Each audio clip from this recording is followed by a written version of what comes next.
Depuis que De Beers a inventé en 1947 le slogan « A diamond is forever », non pas pour célébrer l'amour, mais pour écouler des stocks invendus, des millions d'épargnants ont cru investir dans une valeur refuge, alors qu'ils achetaient en réalité le produit marketing le plus rentable du XXe siècle. La vérité est que le diamant perd de sa valeur dès l'instant où vous sortez de la boutique, frappé d'une TVA immédiate de 20% en France et d'une décote à la revente de 30 à 60%, dans un marché sans cours mondial public, contrairement à l'or, au pétrole ou à l'argent, où les prix sont fixés par un indice privé hebdomadaire, le Rapaport, inaccessible aux particuliers, ce qui crée l'environnement idéal pour les escroqueries que TrackFin et l'AMF dénoncent depuis 2016. Des centaines de sociétés fantômes, souvent basées à Tel Aviv ou à Londres, recrutant ouvertement d'anciens fraudeurs du Forex, émettant de faux certificats de laboratoire liquidés par la justice britannique pour évaluation fictive, vendant des pierres dont les clients ne voient jamais la réalité physique, avant de disparaître du jour au lendemain avec les économies de retraités et de familles,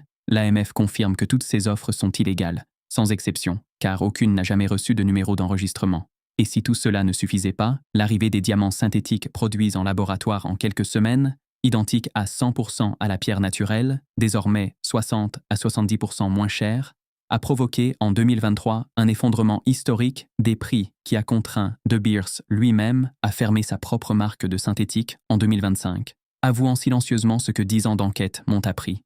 Le diamant est magnifique, mais il n'a jamais été et ne sera jamais un investissement. Pour soutenir la chaîne, merci de liker et partager, chaîne éducative créée par GEMD Exception.